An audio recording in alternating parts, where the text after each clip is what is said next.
بسم الله الرحمن الرحيم. السلام عليكم حبايبنا اللزم، صباحكم زي العسل. بعد العاصفة اللي شغالة بقالها يومين، النهاردة يبقى اليوم الثالث اعتقد، يعني على حسب ما بتابع على جوجل كده ان هي هتشتغل النهاردة كمان. هي بتشتغل بعض الاوقات وتقف كده، معظم الوقت شغالة، بس بتيجي اوقات كده بلاحظ ان هي من بعد الفجر بتبتدي تهدى وتزيد تدريجيا كده لغايه ما تشتغل تاني لغايه الفجر تاني، تبقى قويه يعني، وترجع تهدى تاني على حسب جوجل. هي بكره اخر ميعاد ليها يعني، ربنا يسهل يعني تهدى بكره يعني.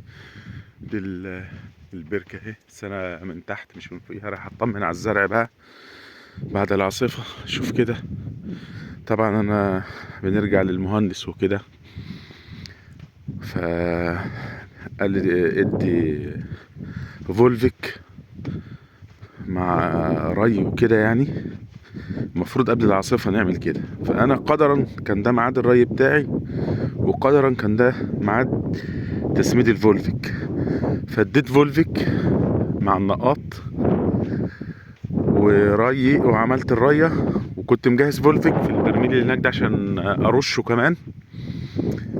ما كنتش عارف إن في عاصفة جاية يعني، بس ما لحقتش ارش الفولفيك. العاصفه جت وما لحقتش ارشه، لان عشان تيجي ترش طبعا في الهواء ده هيطير كله، ولا النبات هيستفاد بيه ولا اي حاجه. طبعا زي ما انتم شايفين الارض شكلها بعد ما كانت كلها خضرة بقى كلها اصفر، بسبب بسبب الرمله اللي عماله تيجي، العاصفه عماله تجيبها. رغم ان انا يعتبر عندي يعني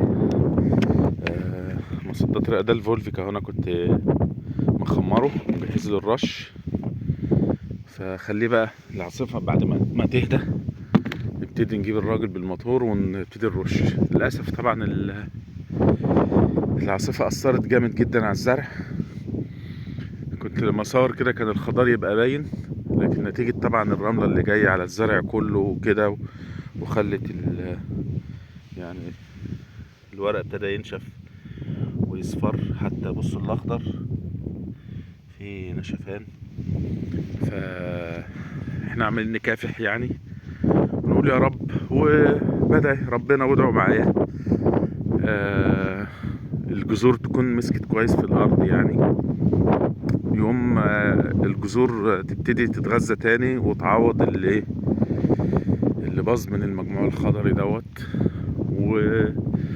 والزرع يصح، واحنا ونصيبنا بقى يعني. احنا نحمد ربنا على كل حاجة. طبعا انت تحس الارض كده، تحسها الاول كانت خضرة وكنت تشوف الخضر من بعيد، تحس الارض خضرة شكلها حلو. دلوقتي تحس ان هي من كتر الرملة اللي جت عليها وكتر العاصفة والهواء ما ضرب في الزرع نشفه، تحس ان هي الارض مش مزروعة اصلا يعني. نشوف، هنتابع مع بعضنا كده ولعله خير يعني.